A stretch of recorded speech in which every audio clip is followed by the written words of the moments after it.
할렐루야. 오늘도 함께 예배하는 우리 모든 가족들에게 하나님의 은혜와 능력과 평강이 넘치기를 주님의 이름으로 축원합니다. 예수 그리스도는 생명입니다. 이 생명은 죽어도 살고 영원히 죽지 아니하는 영생입니다.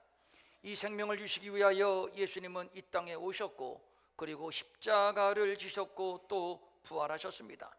십자가에서 뛰어내리실 수도 있었지만 그렇게 하지 않은 것은 바로 당신의 생명을 우리에게 주시기 위함이었습니다. 처음부터 기독교의 관심은 영생에 있습니다. 복음을 전하는 자들이나 또는 혹은 복음을 믿는 자들이나 모두 순교의 길로 갈 수 있었던 것은 여기에 길이요 진리요 생명이 있기 때문입니다. 교회를 향한 핍박의 역사는 지금도 지구촌 어디에선가 일어나고 있는 현재 진행형입니다. 이것은 이미 AD 30년경 예루살렘 교회에 핍박이 왔을 때, 그래서 스데반이 순교를 당한 사건을 통해서 계시되었습니다. 스데반이 설교를 합니다. 당신들이 십자가에 달아 죽인 예수는 아브라함으로부터 약속된 우리의 메시아다. 그런데 당신들은 그 메시아를, 그 의인을, 그 하나님의 아들을 잡아 죽였다. 당신들은 살인자다. 포효하듯 외쳤습니다. 이 말은 사실이었습니다. 저들이 하나님의 아들 메시아를 죽였습니다. 그렇지만 예수는 부활하셨습니다. 이것으로 예수의 메시아 되심이 입증되었을 뿐만 아니라 저들의 잘못도 또한 입증이 되었습니다. 그렇다면 회개하고 돌아와 자기들이 죽였던 예수를 그리스도로 고백을 하고 구원을 받아야 합니다. 그런데 저들은 그렇게 하지 않았습니다. 오히려 스데반을 돌로 쳐 죽였습니다. 사도행전 7장 54절은 당시를 이렇게 증언해 주고 있습니다. 그들이 이 말을 듣고 마음에 찔려 그를 향하여 이를 갈거늘. 마음에 찔려 이를 갈았다. 이는 극한 감정과 분노의 외적인 표현입니다. 그런데 마음에 찔리다와 이를 갈다의 시제는 모두 미완료 과거형입니다. 이는 유대인들의 분노가 스데반의 설교가 끝난 한참 후에까지도 한동안 지속되었음을 의미하는 것입니다. 그래서 저들은 분노의 감정을 억제하지 못하고 결국 돌로 쳐 죽였던 겁니다. 그런데 이 사건은 오고 오는 세대의 수많은 성도들이 예수를 믿는다는 오직 하나 이유 때문에 환난과 핍박이 끊이지 않을 것임을 알리는 계시적인 사건입니다. 스데반처럼 말입니다. 지난 주간 파키스탄에서 일어났던 일입니다. 파키스탄은 96% 정도가 무슬림이며 기독교인은 겨우 2% 정도밖에 되지 않습니다. 기독교 박해순이 4위, 5위를 계속 유지하고 있는 나라입니다. 파키스탄에서 신성모독죄는 재판 없이 사형에 처하는 중법으로 다루고 있습니다.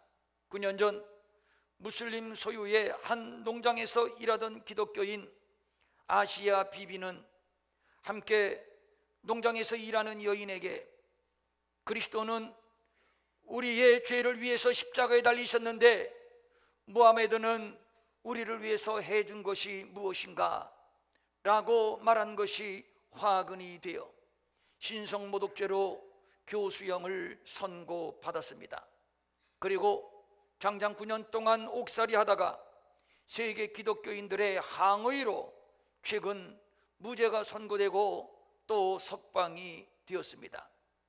하지만 비비의 석방 소식은 이슬람 극단주의자들의 분노를 유발했고 수만 명이 거리로 뛰쳐나와 수도의 모든 도로를 점거하고 비비를 다시 잡아들여 죽이라고 격하게 항의하는 시위를 지금 벌이고 있습니다. 2011년 비비를 면회했던 주지사는 살해를 당했고 또 몇 달 후 한 장관도 유사한 이유로 살해를 당했습니다. 비비의 변호사와 가족은 신변의 위협을 느껴 현재 외국으로 도피 중이며, 그리고 무죄를 선고했던 대법원장까지 신변의 위협을 받고 있습니다. 예수를 믿는 한 여인으로 인해 파키스탄 전체가 마음에 찔려 이를 갈며 이 연약한 한 여인에게 돌을 던지고 있습니다. 지난 2000년 전 스테반에게 그리 했던 상황과 너무도 흡사합니다. 그런데 이것은 생소한 사건이 아닙니다. 줄기찬 2000년 기독교 역사입니다. 오늘 본문도 이런 배경을 염두에 두고 봐야 합니다. 요한계시록은 로마의 도미시안 황제 때에 일어난 대박해 사건을 배경으로 기록되었습니다.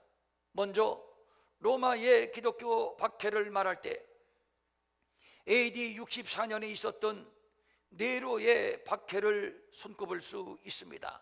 네로는 AD 54년에 황제에 올랐고 예술과 스포츠 광이었고 또 반정신병자로 알려져 있습니다. 64년 7월 18일 로마시에 대화재가 발생하였습니다. 거대한 불길은 6일 동안 계속되었고, 이로 인해서 거대한 도시 절반이 잿빛으로 변했습니다. 이로 인해 수만 명의 로마 시민들은 삶의 터전을 몽땅 잃어버리게 되었습니다. 그런데 이쯤에 흉흉한 소문이 퍼지기 시작을 했는데, 네로가 자기의 궁정을 더 거대하고 더 화려하게 짓고 싶어서 일부러 불을 냈다는 겁니다. 어떤 역사가는 로마가 화염에 쌓여 있을 때 네로는 배우의 옷차림으로 악기를 연주하며 술을 먹으며 가물을 즐겼다고 기록하고 있습니다. 이로 인해 네로는 백성들의 원성을 샀고, 신변의 위협을 느낀 네로는 자신의 책임이 아님을 입증하기 위해서 희생양이 필요했는데 그 희생양이 바로 기독교인이었습니다. 이때에 수많은 기독교인들은 원형 경기장에서 중무장한 무사들과 맨손으로 싸우다가 죽었고, 굶주린 맹견이나 사자의 밥이 되거나 했고, 또 십자가에 처형당하여 죽기도 했습니다. 심지어는 네로의 정원에 나무를 세워 기독교인들을 묶어놓은 다음 기름을 바르고 그리고 화형에 처함으로써 그것이 인간 횃불이 되어 정원을 밝히기도 했습니다. 이유는 단 하나, 그리스도인이기 때문입니다. 오늘 요한계시록의 배경이 도미시안 황제 때라고 말씀을 드렸는데, 그런데 도미시안 황제 때의 박해는 네로 때보다 더 심했다고 역사는 기록해주고 있습니다. 그리스도인을 잡아 죽이는 숫자만큼 진급시켜준다고 공포를 했습니다. 그러므로 군인들은 밥 먹고 하는 일이 그리스도인들을 찾아내어 죽이는 일이었습니다. 아마도 그리스도인이 아닌 자들까지도 그리스도인이라고 덮어씌워 죽였을 겁니다. 진급하려고 말입니다. 문헌에 의하면 기독교인을 죽여 장대에 매달아 로마로 들어오는 길목에 세우고 그리고 불을 켜 로마로 들어오는 길을 밝혔는데, 그 이유는 밝혀진 길을 따라 신들이 노를 풀고 들어온다고 그들은 생각을 했습니다. 이것이 다가 아닙니다. 기독교인들을 실오라기 하나 걸치지 않은 채 남녀를 원형 경기장에 풀어놓습니다. 그리고 그리스 로마 신화에 나오는 내용을 재현하게 합니다. 아시다시피 그리스 로마 신화의 거의 대부분은 배륜적 성적 내용으로 가득 차 있습니다. 예를 든다면 아버지와 딸, 어머니와 아들, 오빠와 여동생, 시동생과 형수 등등. 그래서 역사가들은 도미시안의 박해는 인간이 고안해낼 수 있는 모든 방법을 다 동원하여 박해하였다고 말하고 있습니다. 이것이 다가 아닙니다. 또 있습니다. 도미시안은 자기를 우리 주, 우리 하나님이라고 부르며 숭배하라고 했습니다. 자신이 살아있는 신이라는 것이지요. 모두 도미시안을 우리 주, 우리 하나님, 살아있는 신으로 숭배를 합니다. 그런데 유독 그리스도인들만은 아닙니다. 왜냐하면 황제 숭배는 엄연히 우상 숭배이기 때문입니다. 도미시안의 박해는 많은 그리스도인들을 배도하게 하였고, 그나마 남아있는 그리스도인들마저도 지금 흔들리고 있었습니다. 사도 요한마저도 반모섬에 유배되고 저들을 이끌어줄 지도자는 이제 누구도 없습니다. 하루하루 산다는 것이 두려움이요 공포요. 이제 어떻게 해야 합니까? 진퇴양난이라고 하는 표현이 딱 어울릴 것입니다. 이런 상황에서 하나님은 저들을 위로하고 격려하시기 위하여 반모섬에 유배된 사도 요한에게 계시로 주신 말씀이 바로 요한계시록입니다. 그 위로의 첫 마디가 이겁니다. 3절입니다. 이 예언의 말씀을 읽는 자와 듣는 자와 그 가운데 기록한 것을 지키는 자는 복이 있나니 때가 가까움이라. 이 한 절 안에 담겨진 말씀은 크게 두 가지입니다. 예언의 말씀을 붙들고 믿음을 지키는 성도들, 당신들이 복된 자들이라고 위로하고 있는 것이며, 두 번째, 이제 때가 가까웠다는 겁니다. 저 악한 무리들이 심판을 받고 너희들의 구원받을 그 소망의 날이 가까웠다고 말씀하고 있는 겁니다. 핍박하는 악한 무리들이 언제까지 기세등등하여 승리하는 것 같지만 이제 저들은 곧 심판을 받게 될 겁니다. 그때가 언제인가? 1절에서 말합니다. 반드시 속히 일어날 그 때입니다.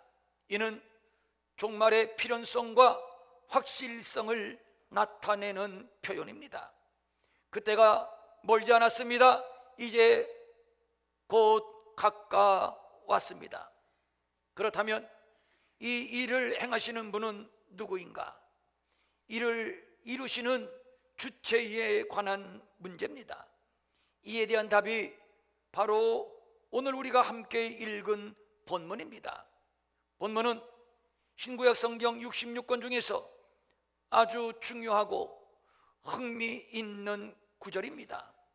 이 짤막한 구절 안에 하늘 보좌에 계신 성부 하나님, 성자 하나님, 성령 하나님을 한꺼번에 설명하고 있습니다. 그러면 어떻게 삼위의 하나님을 설명하고 있는가? 먼저 성부 하나님, 이제도 계시고 전에도 계셨고 장차 오실 분, 알파와 오메가가 되시며 전능하신 하나님.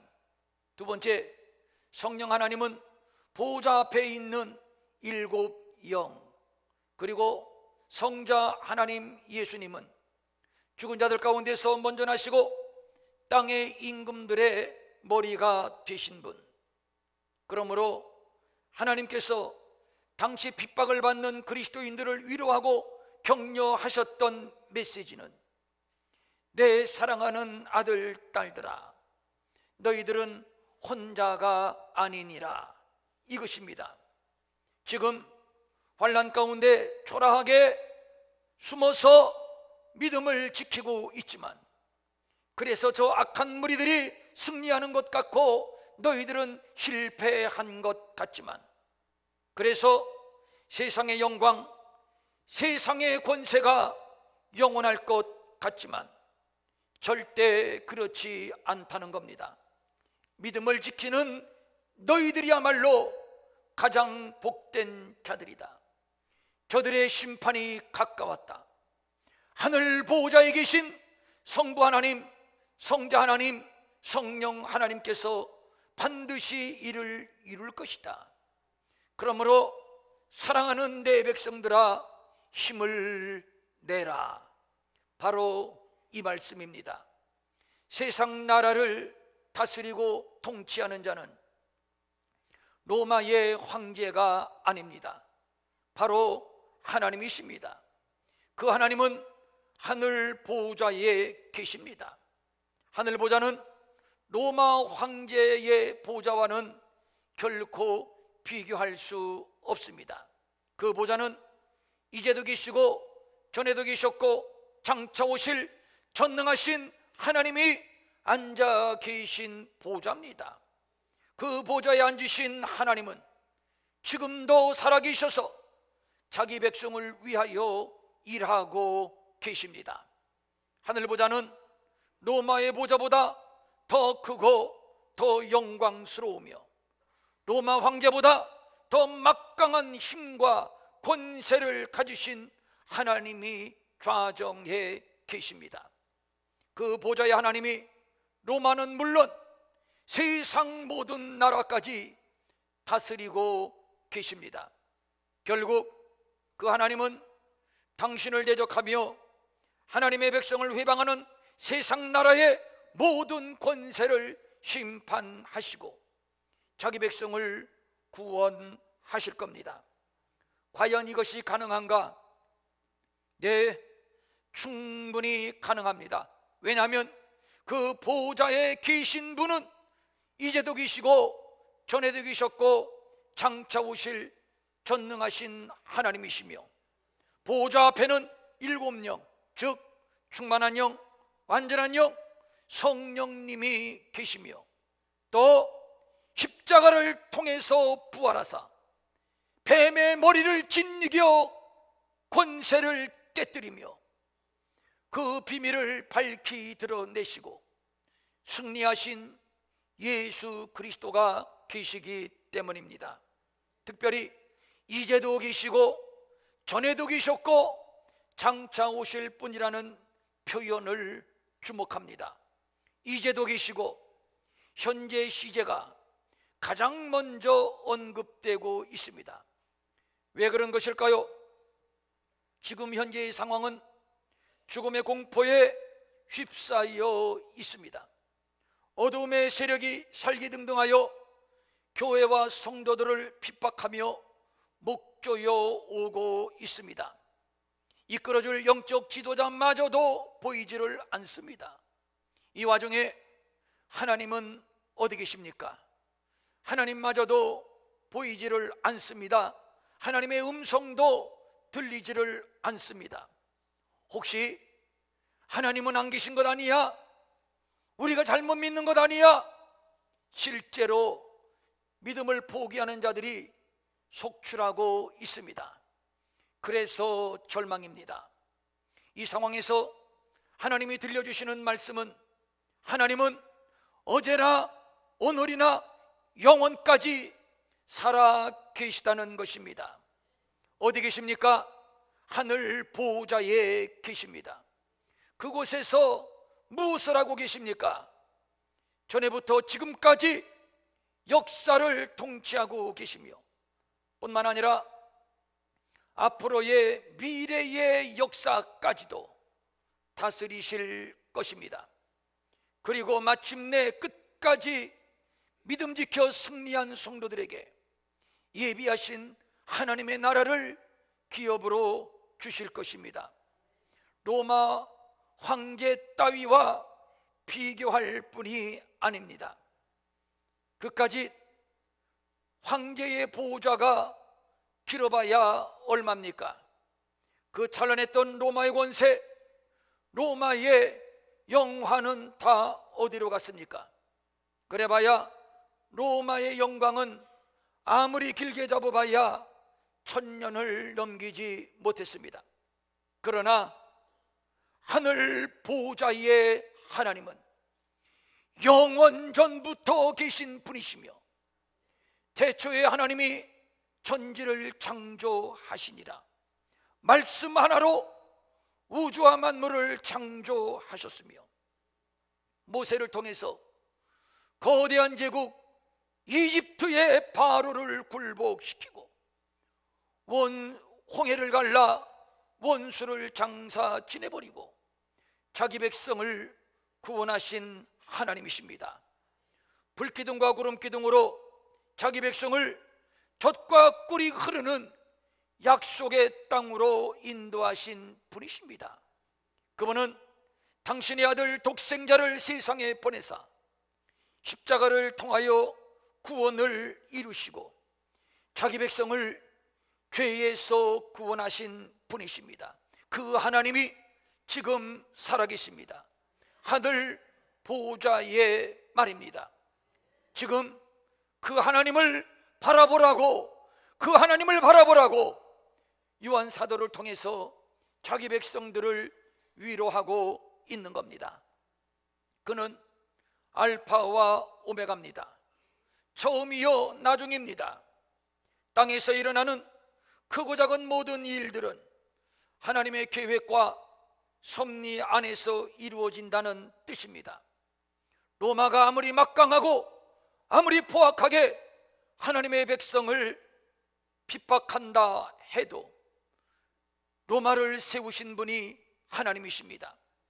도미시안이 하나님의 백성을 핍박하고 죽이는 일에 혈안이 되어 있지만 그것도 하나님이 허락하신 일입니다. 그 일을 통해서 결국 우리가 알지 못하는 하나님의 뜻이 이루어질 것입니다.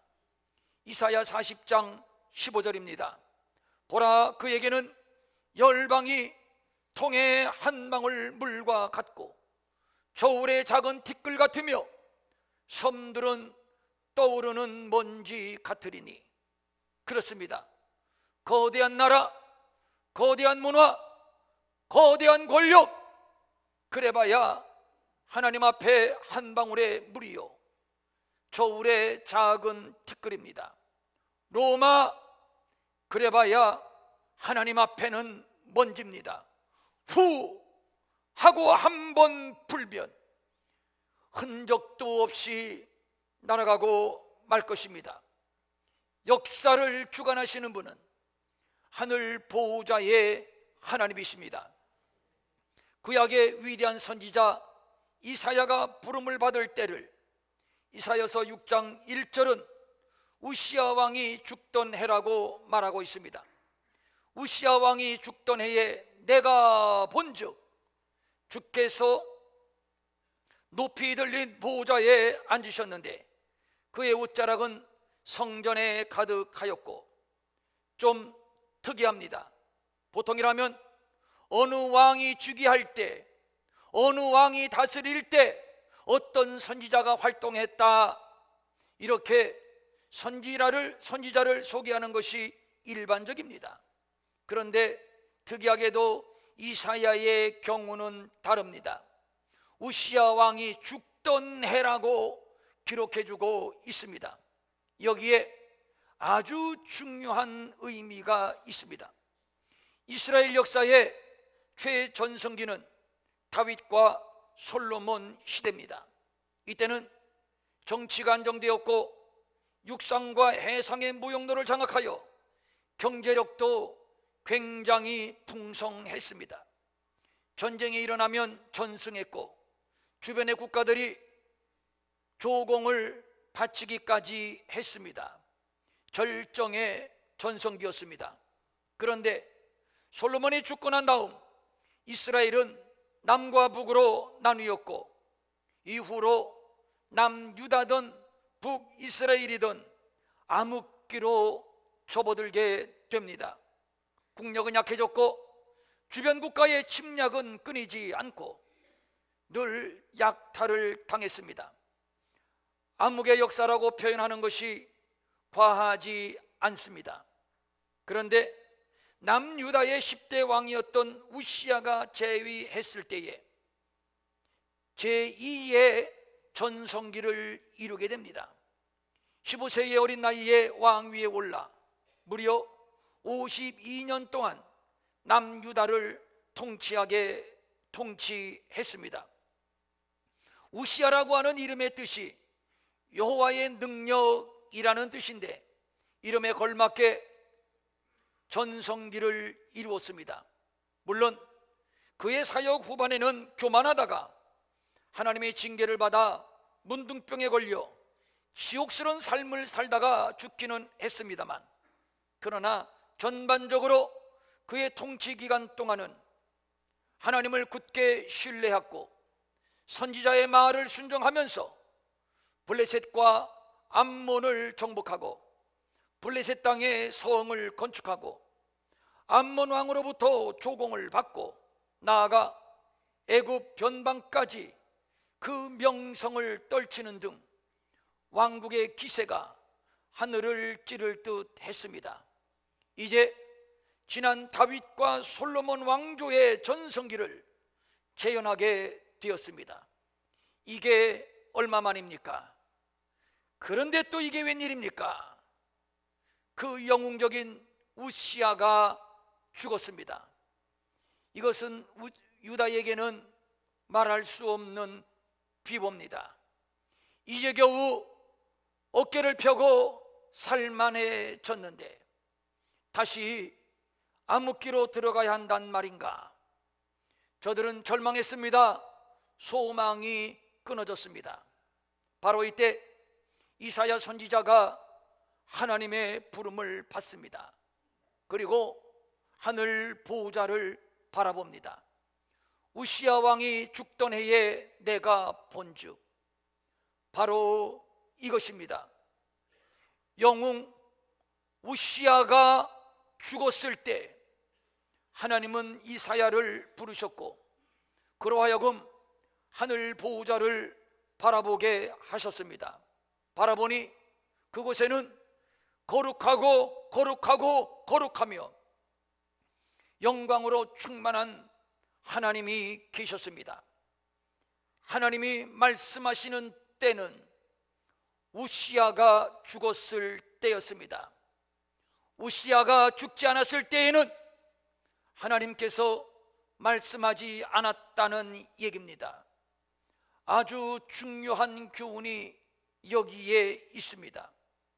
우리 안에 아직 우시야가 살아있다면 하나님은 말씀하시지 않습니다. 우리가 우시야를 움켜쥐고 우시야를 의지하고 있는 한 우리는 절대로 하늘 보좌에 계신 하나님을 바라볼 생각을 하지 않습니다. 우리 안에 내가 모셔놓고 있는 우시야, 내가 움켜쥐고 있는 우시야, 그것이 무엇입니까?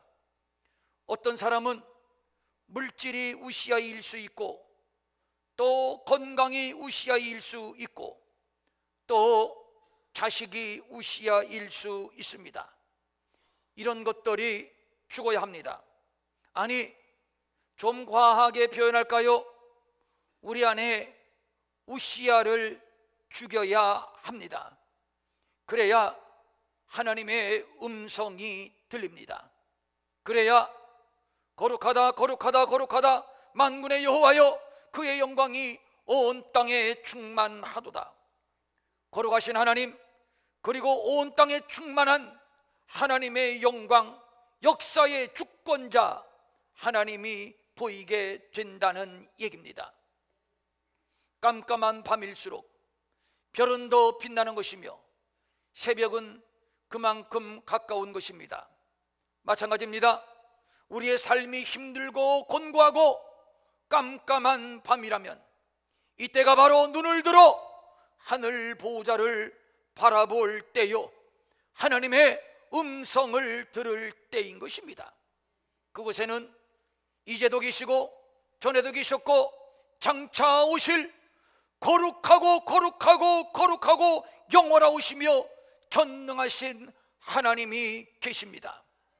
그 하나님은 알파와 오메가입니다.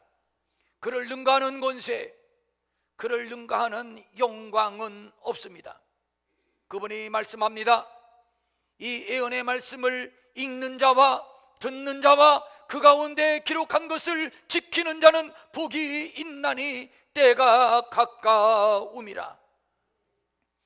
믿었던 요한 사도마저도 떠나고 혼자 남았을 때, 그래서 절망이요, 그래서 두려움이요, 그래서 포기하고 싶을 때 들려주는 말씀입니다. 사랑하는 자녀들아, 조금만 참아라, 조금만 견뎌라. 너희들은 복을 받은 자들이다. 때가 가까웠느니라. 나라가 어려운 때일수록 우리는 하늘 보호자를 바라보아야 합니다. 그곳에는 역사의 주관자 하나님이 계십니다.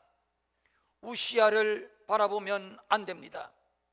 우시야가 죽어야, 아니 죽여야 됩니다. 그래야 하나님이 보이고 하나님의 음성이 들립니다. 지금 우리 민족은 뭐니 가지 일이야 돈을 우상으로 섬기는 맘모니즘에 빠져 있습니다. 우리 안에 맘모니즘을 죽여야 합니다. 노세 젊어서 노세, 늙어지면 못 노나니. 우리 가운데 만연된 쾌락주의를 죽여야 합니다.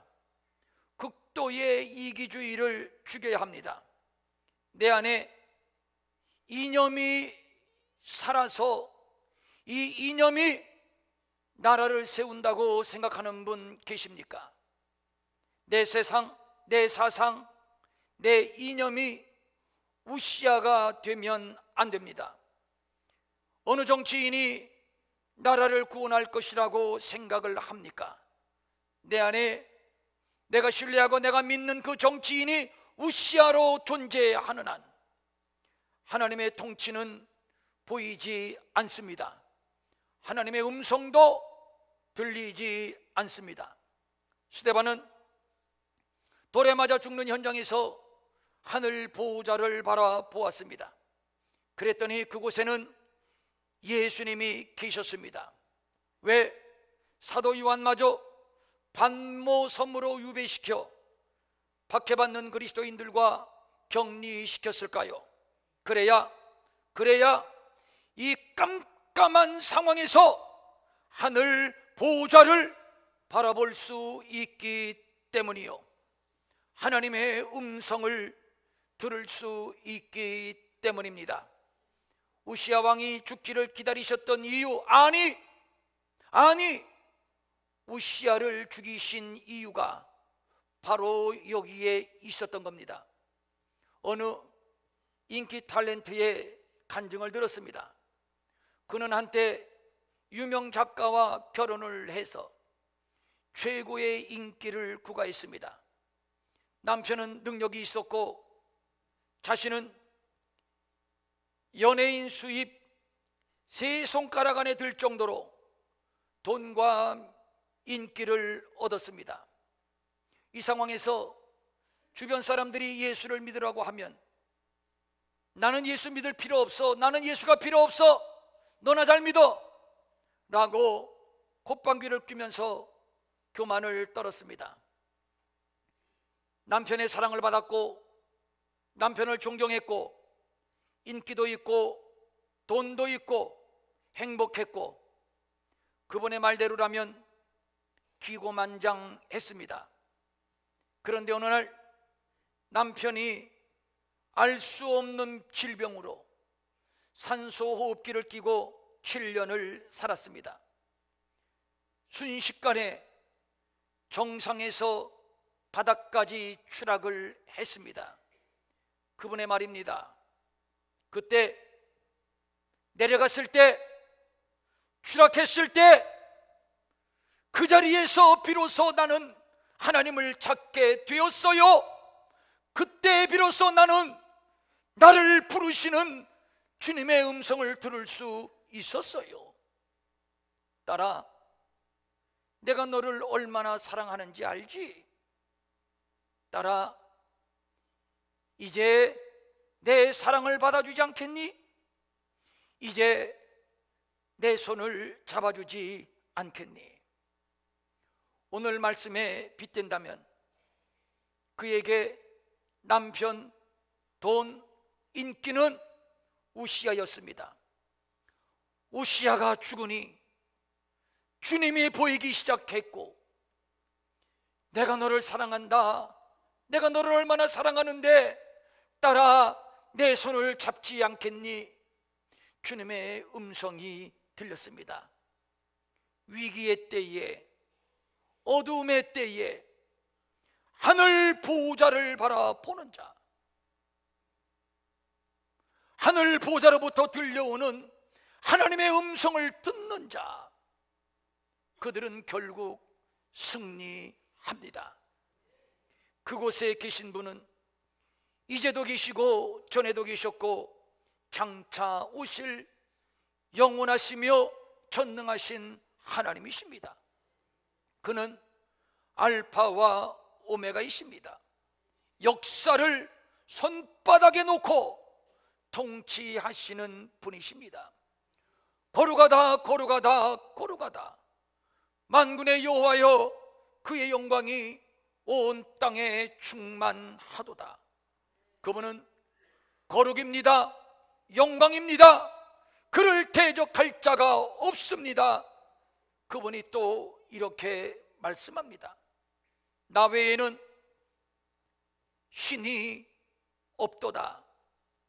나는 죽이기도 하며 살리기도 하며 상하게도 하며 낫게도 하나니 내 손에서 은등히 빼앗을 자가 없도다.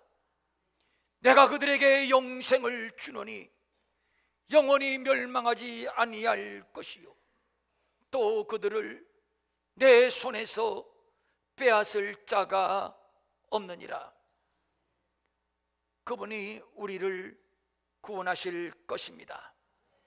그러므로 우리는 예언의 말씀을 읽고 듣고 그 가운데 기록한 것을 순종하며 지킬 것입니다.